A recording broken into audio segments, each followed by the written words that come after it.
Go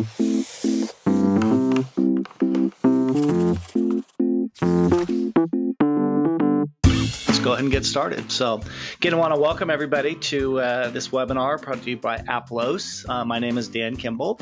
I'll tell you a little bit about myself in a minute. And today we're going to be talking about 10 ways your board members can help fundraise. A very interesting topic for nonprofits and community benefit organizations out there. And at the end of our time, we'll be having a chance for you to ask questions. So you can do that. Probably be easiest if we just kind of wait to the end to do that. So thanks for joining us this morning.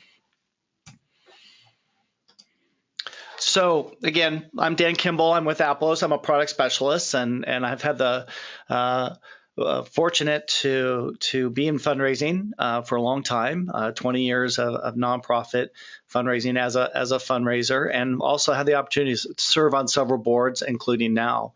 And so hopefully some of the things I have to say will be relevant to you. Of course, fundraising is relevant for small, medium, large nonprofit, no matter who you work for. If you're somebody that wears a lot of hats, it's even more challenging, and we understand that. You might be fortunate to have a shop where you have a designated fundraiser. Either way, I think some of the things we're going to talk about today will be applicable to everybody. If you're a Twitter user out there, and you can always you can see I'm at Fugitive DMK, which is right there on the slide, and you can always hashtag us at Aplos Webinar throughout the webinar or afterwards. It's a great way to engage in other people in fundraising. So we'll be doing that. So what are we going to talk about today? So of course the name of the webinar is called Engaging and Mobilizing Your Board in Fundraising. So we're going to talk a little bit about how to engage and involve your board. That's for sure going to be there. We're going to talk a little bit about how do you increase your board involvement.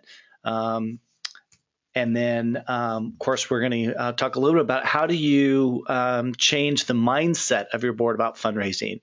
A lot of board members, as we're going to talk about in a few, they love the idea about being on the board, but when it comes to fundraising, they kind of cringe, and so we're going to talk about that. And of course, last but not least, I'm actually going to provide 10 tips for board fundraising. So at the very end, we're going to actually get into some practical tips that hopefully you can walk away with. And just like any webinar, the idea here is that there's not a silver bullet in fundraising. You take things that you're doing well and take things you can improve on, and hopefully you'll walk away with a couple of things. So let's get started. So, of course, the big thing here we're talking about is it's the balancing act of engaging and involving your board members. So you can see that it's challenging. Board membership and fundraising should go hand in hand. But sadly, it's not always the case. The truth is, way too often, board fundraising becomes a challenge, both for the organization and your staff, and even the board members themselves. As you probably may know, some board members don't know how to get more involved, and others will just tell you they just don't like to ask people for money. It's hard. So whatever the scenario, I believe that all board members can be involved in fundraising at some level, and that's really what we, hopefully want to talk about. If you're coming to the table today, or you're on this webinar and you're a little frustrated regarding your board's involvement, or that's completely understandable, or maybe you're just trying to find some new ways to engage and motivate your board. Either way, you're not alone. The truth is that if you look out there, there's hundreds of books, there's lots of articles. If you're following some of the good thinkers out there in fundraising, they're all talking about the same thing: is how do we get your board involved? How do we get them engaged? So it's a common struggle for both large and small, and we know that. So so keep that in mind. Don't beat yourself up. But let's start off. So first of all, I just want to kind of mention to raise money successfully for any organization, I believe you need kind of 5 core things. And there's probably a few more, but these are 5 cores that I've found over the years to really be valuable. First of all, you need a strong case for giving, and that comes down to your mission statement, making sure you understand who you are. But you really have a strong case of why are you asking people to donate their money to your cause, not just because you're there. So you need a strong case for giving. The next you really need is obviously you need prospective donors to ask. Who are you asking money for, and who are those prospects, and how you're getting them. So that's the second thing you need. And of course, you need people to do the asking. Now, this gets a little tricky because, as we said in the beginning, some of you have people on your staff that's their full-time job. Some organizations are lucky that they have full-time development officers. Many of you and many of our Aplos clients are small nonprofits. They're people that got into doing good work for their community, for your community, and maybe you don't have a background in fundraising, so you don't really know how. And that's where your board, or you would like your board to be more involved. But either way, somebody out there's got to be doing the asking. That's a key for success. The fourth thing I really think you need is you need a system to track data, money, and donor recognition. In other words, it's one thing to get out there and ask for money, but it's another thing is how you tracking it. And this is something that here we at Aplos we do, as well as many other softwares out there. And last but not least, and the reason why a lot of you have logged on today, you need a board who is willing to be engaged to help your organization. A lot of people say, well, the board is just the legal and fiduciary oversight, but really, I think they've got to be engaged. Board engagement is the key, I think, to organizations that are just doing okay versus the ones that are really excelling. So that's real important here. So let's see if we can get our. So let's talk about, first of all, let's ask the question: how is your board currently doing? So when thinking about board fundraising and thinking about engagement, a good starting point is to ask yourself, or even you can write this down now or after the webinar. Let's look at two questions. First of all, when it comes to fundraising, what is your board doing well? Because that's it's always good to kind of start with that. It's a good question. And then secondly, where do you think your board needs improvement? So two things you want to think about. It's an exercise you can actually do as a staff. It's an exercise you can do as a board. If you're an executive director out there, you're representing the organization. It's something you might want to do by yourself, and then maybe get together with your board chair and have that conversation. But those are two critical questions that I think you can ask as a starting point. So board members need to have the following things, I think. First of all, they got to have motivation. You got to be able to motivate your board. Does your board understand your mission? So I want to ask kind of another exercise for you. Ask your board to answer the following question. And a really good friend of mine who's in nonprofit work here in the community, which I live in Central California, has done this with several of the boards that he's been a part of. And ask yourself the following question: what would your town or community be like if your organization did not exist? What would be the impact? I remember the first time I heard that as an exercise and an activity as a board. It was really powerful. And I've actually done the same thing as a board member for a couple local nonprofits. And it really helps you think, wow, this is a lot bigger than just showing up to a meeting once a month or once a quarter. So it really helps you as a board, for your board, to really understand the discussion around your need for fundraising and support. So motivating your board to fundraise starts with motivating them in the work of your mission. So even going back and just reminding them, every organization should have a strong mission statement. What is that mission? Why do you exist? And think about those that you serve in your community. So many of your board members still may not know that your organization needs to raise more money than it already does. Having them understand the budget to operate versus what is needed to grow. That's an important aspect. Be sure and spend time at your board meetings and committee meetings to talk about the need and impact. More board members should also understand why you need the money now versus down the road. So these are all part of the ways in which you can motivate your board. The other thing they need is knowledge. So it's one thing to motivate them. Everybody comes, they get excited. They're excited about your mission and all of that. But they got to have knowledge. And there's two parts to this idea of having knowledge. The first is you'd be surprised how many board members, new and old, come into every discussion about fundraising with a set of kind of preconceived ideas. maybe they're uneasy about it. They find it to be kind of salesy, or they're uncomfortable. So the first thing you need to do is, as a fundraiser, your job as a fundraiser or as a leader of your organization, is to help dispel some of those notions of your board and fundraising. In other words, there's something of it in modern culture that makes a lot of people feel uneasy about asking for money. And the truth is, fundraising really does enable hundreds of thousands of organizations to do better work. It keeps your doors open. No matter what it is your nonprofit does, it helps keeps the schools open. It helps keeps churches running, the hospitals going, homeless shelters, all of that. Without fundraising, a lot of these vital organizations do not exist. So, however you can do that becomes really important in terms of giving your board knowledge of the need for fundraising. So I told you there was two parts to this. The second is that you need to actually give the board knowledge to how to provide fundraising knowledge, meaning how do you actually carry out the fundraising tasks that you're asking them to do. So, for example, if you're going to be asking your board members to be fundraising ambassadors out there, in other words, if you want them to go out and raise money, they need to actually know what it is you do and some of those important things with that. You need to teach your board members how to talk about your work. You need to bring in clients and staff members to tell their stories to your board members. Telling your board, if your board has great stories, they can tell about your nonprofit's work out in the community. So again, knowledge is really important. And then the third thing, and I think this is something that we sometimes overlook, is the tools. Let's face it, nobody likes to be asked to do a job of any kind without the tools they need to succeed. So the same goes for your board of directors or your board members. If you're going to ask them to be helping you with your fundraising activities, chances are your board is going to need certain tools to do their job.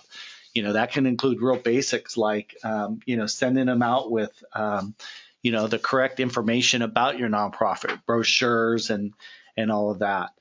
You want to make it easy to help them help you. So scripts. Teach them what to say and let them practice saying it. I actually went to a board training one time where they actually had board members stand up and actually practice and rehearse talking about that organization. Some of you might know the term the elevator pitch.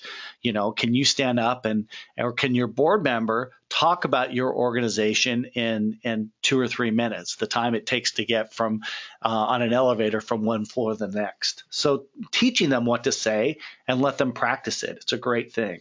Another tool that board members can have is stories. It's one of the easiest ways for board members to get people interested in what you're doing is to have them tell stories, impact stories. People who have been recipients of your program, testimonials from students or mentors or teachers, or even board members themselves. It's easy to get kind of caught up in the policies and the procedures and how are we going to get from this thing to next, or a building campaign. And sometimes we forget to stop and just and talk about those great stories that make impact and fundraising possible. And of course, if you've got brochures or flyers or annual reports or handouts, those are all tools that you can give your board members for them to be more successful. And then also there's a thing called non-ask event opportunities, or called point of entry or introductory events. So it's not always about fundraising. Sometimes it's just introducing people to the work that you do. So think about events or other ways in which board members can invite someone to something that your organization is doing that helps them, warm up people to your program. So motivation, knowledge, and tools. So now let's talk a little bit about an area that is very interesting, which is board members are volunteers, not staff.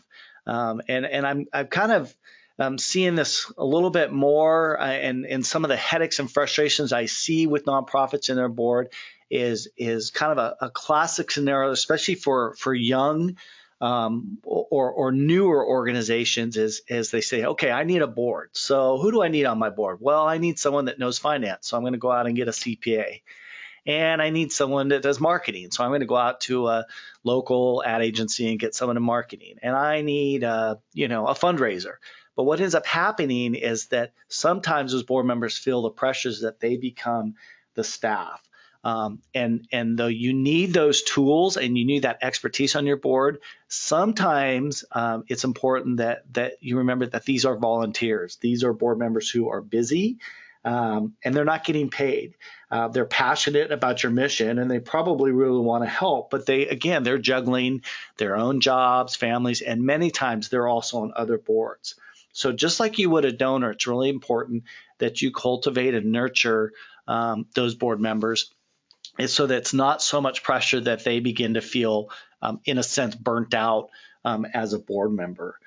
Your job as a development staff person or an executive director is to help your volunteers be successful. So part of that is helping them, is making their volunteer experience easier. That doesn't mean you want or need to do everything for them, but you should provide the same tools. So the first thing is make it easy. Really, if you're giving board members tasks, make it things that is attainable and they understand, and you can make it easy on them. So an example of this is that if maybe, say, a board member's agreed to email a prospect with information about your program. They said, yeah, I'll email someone. Well, ask them, can I provide a template for you?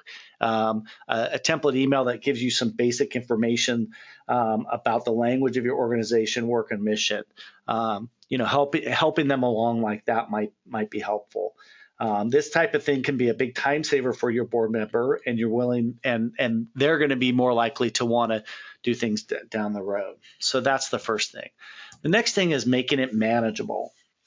Have you ever showed up at a board meeting, maybe for another organization, or you hear stories where they show up and maybe the executive director or the board chair hands out a list of like 200 prospects and say, okay, we need to go out and get all these people involved, and it can kind of be overwhelming. So again, you want to make things manageable, tasks that are easy to succeed and easy for board members to do. And of course, the third thing is recognize success. And this is something that I think sometimes we forget to do. It's easy to recognize our volunteers out there, but sometimes we forget that if fundraising is easy and manageable, it will help facilitate success on your board. And when people feel successful, they're most likely to stay engaged. Even better, when other people know they are successful. So it's important that you take some time to recognize your board members. You can do that publicly at board meetings. You can do that as your organization hits accomplishments. Maybe at a board meeting, you want to recognize the whole board. It's not to make certain people look better than others, but I think everyone wants to again, feel that sense of, the job I'm doing here is really helping. It's making a difference. That's why when you have board meetings, you should really always carve out time in those board meetings to talk about some of the accomplishments as an organization, and be sure and thank those board members. It's really important. So, and one final thought on this is don't drive yourself crazy by expecting volunteers to be like staff. Appreciate your board for all they do and bring, large and small. And, I know everybody would like board members to do a little bit more, but if you think about the same way we talk about donors and stewarding them and recognizing them, your volunteer board members should be in that same category. So make it easy, make it manageable, and recognize success. Another thought before we kind of get into the actual things they can be doing is when the title is about engaging your board in more fundraising, obviously people think about the money, and this is something that I talk a lot about in not only my webinars but really in my fundraising philosophy. Is it's really not about the money, it's about the relationship. And so one of the things we want to talk about is the most important step in asking your board to become more involved is to help your board learn that fundraising is not just about the money. Instead of just asking your board members to come up with the names of people to ask for money, ask them themselves, what do they feel like when they give to a cause or charity that they feel deeply about? When a donor makes a gift, so the idea is you want to create a partnership. And by one of the ways we do that is by getting your board to think for themselves as, what does it make you feel like when you're giving to an organization, whether it's yours or something else. So when a donor makes her gift, he or she becomes a partner, not just a donor. And asking them how that feels might get them more involved in the important work of the organization. So I think that's an important thing. The other thing is kind of creating what we call a culture of philanthropy. And a culture of philanthropy is when we get away from sort of people giving out of guilt, but people being excited and excited to give, and you create sort of like a partnership. You're creating a sense that giving is the right thing to do and it's a good thing to do. So it's kind of a mindset sometimes, again, that instead of being scared or embarrassed about fundraising, if board members can shift their perspective and realize that donors are happy and joyful when they give, they are more likely to want to help get out there and raise more money and awareness for your organization. There's actually a study out there that I've seen that talks about somebody that did a study on the brain and how it showed that people are actually happier, and it showed aspects of their brain that went up, that they show a sense of happiness for people that give. So philanthropy is actually a really good thing. People shouldn't have to cringe or make a ugh noise when it's time to write a check or get involved in a campaign of some kind. So the mindset there, the creating a culture of philanthropy, goes again what we talked about earlier, is if people are passionate about your mission and they see the work, the asking should just come right away. There's 3 things that all board members can and should do. And this is where it kind of gets tough sometimes for some. But first of all, the first thing all board members can do is they can give money at some level.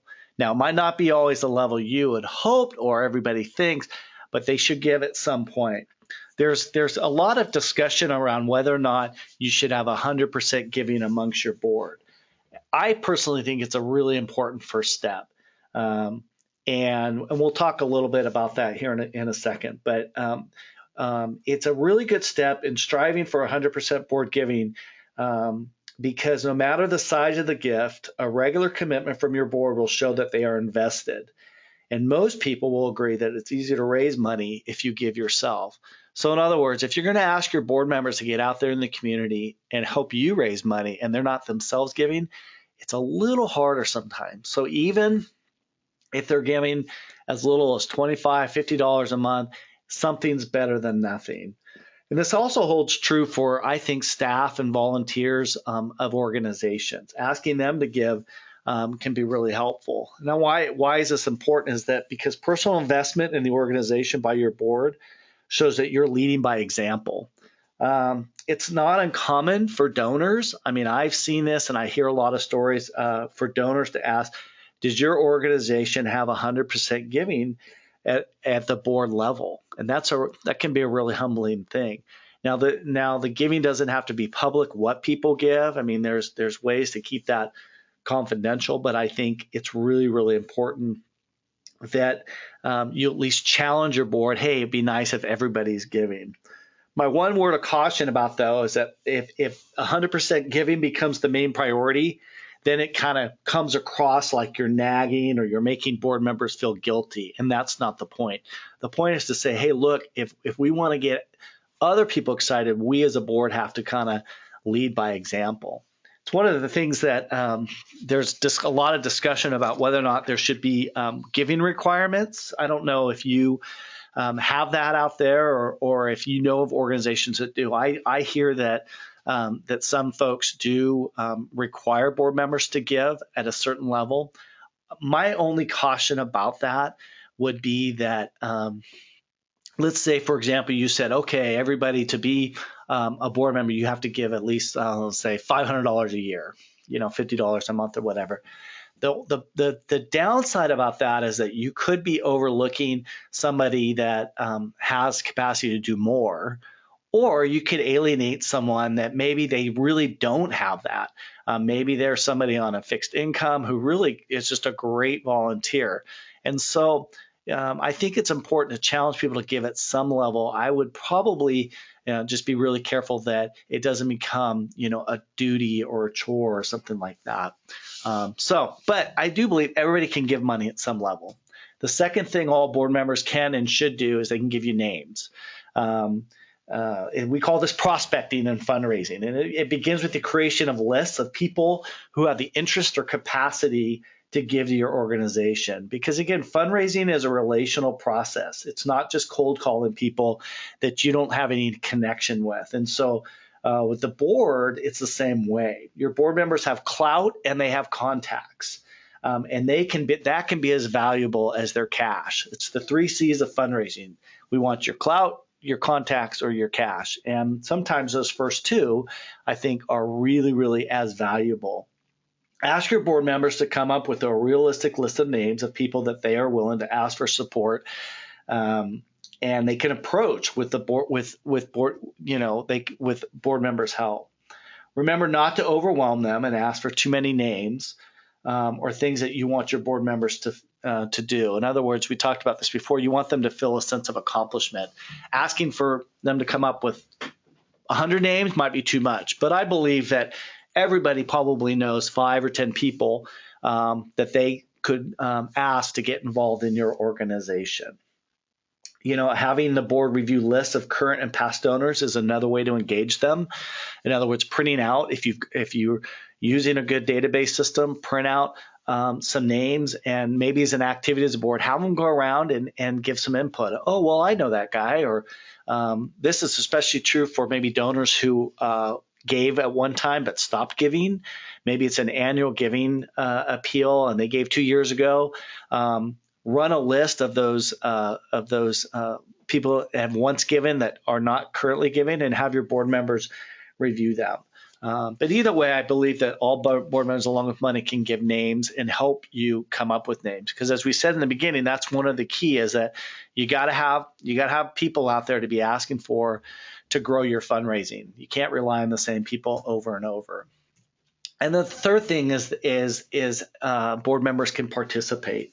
And this is really critical. If your board participates beyond just the monthly or bi-monthly meetings, I think they'll deepen their level of involvement, and chances are high that the more people you involve will increase your fundraising just naturally because of that commitment level. It's very important that participation from the board does not mean they are staff, like we talked about. And so give them things that are simple and manageable. There's dozens of ways to involve board members, and we're gonna get into that too in a minute. But their participation, I think, will deepen their level of commitment. So, 10 ways your board member can help with fundraising. So we kind of built a case to get them involved and helping them understand your mission. But now some real practical things you can be doing. And I'm going to give some examples. And these are all examples that I have either been a part of or witnessed as a fundraiser, as a development person, as well as a board member myself.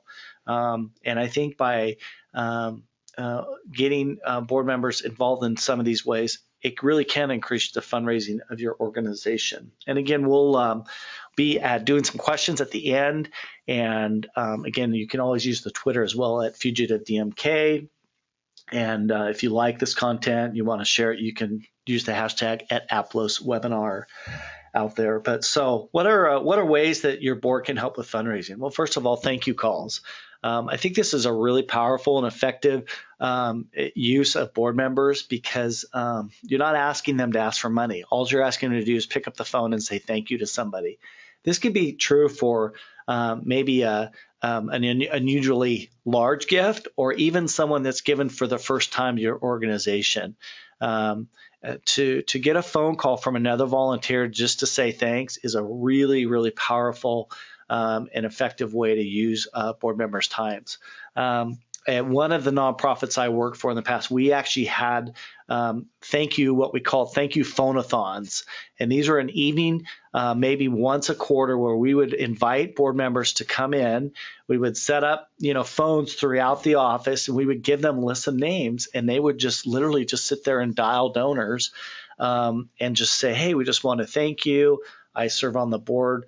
And we're really excited that you're involved. And the impact of that is really, really deep. And many times we saw additional gifts come in because of that.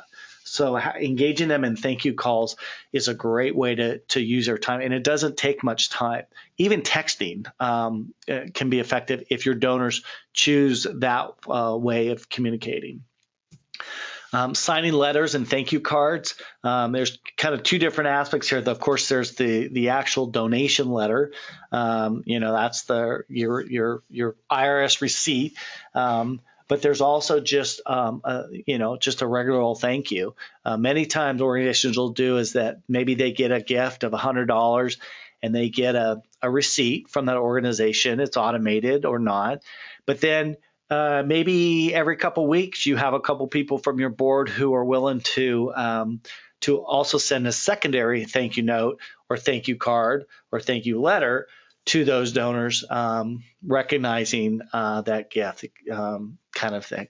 Some organizations have their donation letters signed by the executive director and maybe the board chair.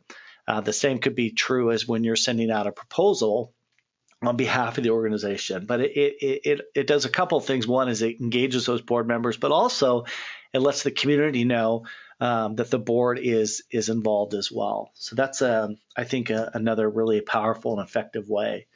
Of course, we talked a little bit about cloud and prospecting, but making introduction and opening doors is a great way for board members to help. Maybe they themselves have come to you and said, look, I'm not a great fundraiser. I don't love asking people for money. Just ask them, hey, would you just be willing to make an introduction to me? Maybe you're, as a nonprofit, that there's a couple people in the community that you think has the capacity or the interest to be involved in your organization, but you don't know them. Cold calling's hard, and I don't think it's great fundraising. But boy, for a board member to say, I know this person or I know this businessman, I'd be more than happy to give them a call and introduce them to you. An email introduction is just as effective. Hi, Bob, meet so-and-so. He's, I believe in the work he's doing. He's going to give you a call. I've seen this firsthand. And as a board member in the community, I like to do this for the boards that I serve on. So I think that's a great and a powerful tool.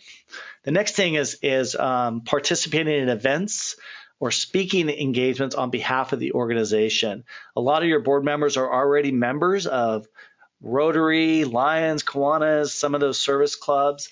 There's a variety of other types of opportunities. Ask your board members, will they be willing to stand up when the opportunity arises and talk about your organization, or even if it's something you're hosting, instead of the executive director or the program people always making the appeal or talk about the organization, have a board member stand up, and you can script them, you can really work with them. But I think it's really powerful to see a board member stand up and talk about that organization as a volunteer. So look for those opportunities where you can mention things about your organization to your community. Taking people to lunch or joining you for lunch. Another great thing board members can do is could be you might already have a lunch set up with a donor or a prospect, and it doesn't have to be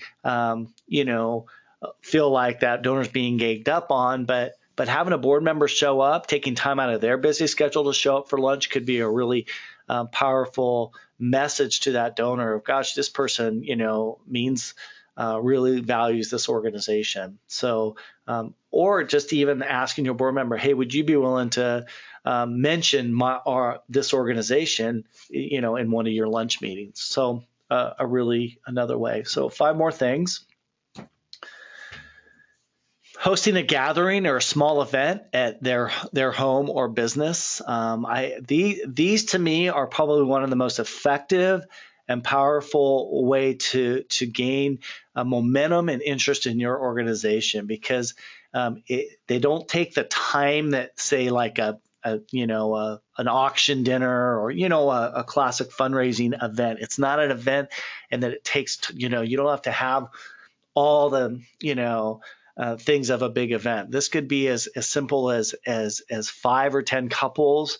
You can ask the board member if they will host, meaning that they'll provide their home. Maybe they provide light appetizers, some wine or beverages or whichever, and just have people come together, and you can have a testimonial. You can show a video. Maybe you're getting ready to expand to a campaign of some kind. You can show some plans for that.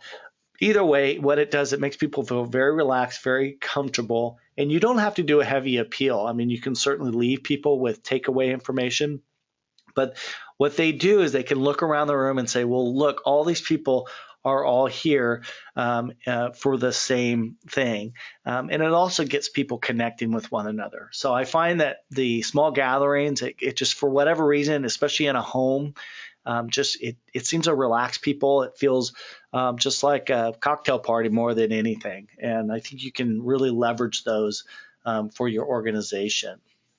And it shouldn't take the board members much to do that. Leveraging their own business's resources. In other words, there's we all know about in-kind gifts, meaning are there services that their organizations can provide for you. The classics are maybe it's a CPA firm giving tax help. It might be maybe somebody has a copy business and they can provide printing services.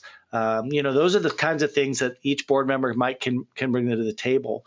I had the opportunity. I worked for a children's hospital here in the Central Valley, and we had a guy on our board who owned a series, still does, owns a large pizza chain here in our community. And he wasn't in a place where he could personally write a check, but he said, hey, look, what can I do through my pizza business? So we created a campaign where for 1 month, when people called to order a pizza, he would ask, would you like to add an extra $1 on that order on behalf of the children's hospital? And the first year, I think we raised like $20,000, and the next year it grew. And the last I heard, I no longer work for that organization, but I've heard that they're raising upwards to $50,000 to $100,000 a year just by adding $1 on to a pizza order. Well, that's a way that a board member can leverage their own business resources. So challenge your board and get to know your board members and get to know what they might be able to bring to the table that's not, that's a resource to your organization. I think there's a lot of opportunity there.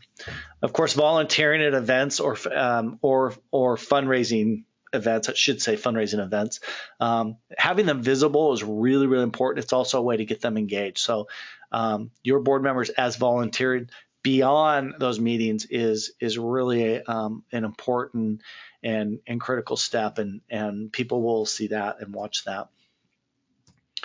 And then challenge gifts. A challenge gift, if you're not familiar with the idea here is that a board member maybe says, look, I'll be willing to make a contribution, but I'm going to challenge people to, say, match it.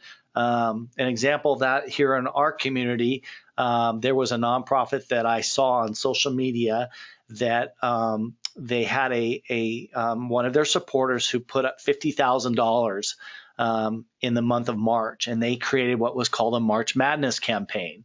Of course, March Madness around the whole basketball thing, and the NCAA tournament. And what they did is they utilized social media, as much like the Ice Bucket Challenge, where they shot short videos and they said, I want to challenge so and so to get involved in this March Madness campaign, and they would throw the basketball.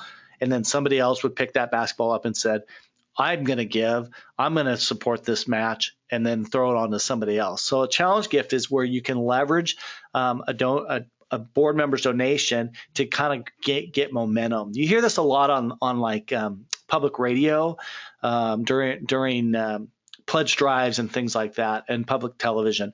And it can be a very, very powerful way to get people excited, because people seem to like that. And you can make it visual with social media. But a board member can not just give, but if they can get people to get involved in a particular campaign, it's very, very powerful. And then, of course, delivering donor recognition gifts or logo items. So if that's something that you do, not everybody does that, and that's fine.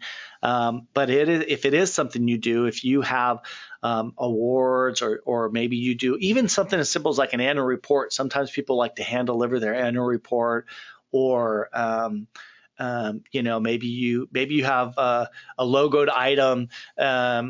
And you want to recognize a few new donors. Well, call a board member and say, "Hey, I've got some things. Would you be willing to deliver those for me?" So that's something that a board member can do. And again, you want to be sensitive to their time, but it's also a good way to get them out there, and then they get to meet people in the community. And many times, we'll come back and say, "Yeah, that was very rewarding." So. And I'm sure there's more that you might have heard of or seen, but I think these are some real practical things that you can do to at least get started if you're struggling with how to get board members a little bit more excited, more engaged, more involved, kinds of things. So with that, we're gonna kind of start to wrap things up. Hopefully, some of the things we talked about can be helpful for you. I mean, again, the fact that it is often a challenge. Don't feel like you're alone, but certainly, just be creative in your approach. And again, just remember that board members are volunteers. They do care. I think they're on that board because they care. Your job as a nonprofit leader is to help kind of navigate that, the mission, along with how do we get them involved, how do we keep them engaged, and kind of generate that excitement. Well, like I said, you can certainly use the hashtag Aplos webinar hashtag Aplos webinar. You can go at Fugitive DMK. You can also email us directly at I'm at dan.kimball@aplos.com if you have any questions. And so I want to wish each of you the best of luck out there, and keep up the great work of doing good work of nonprofits and in your community. So thanks for joining us today, and hope this was helpful. All right, we'll see you soon.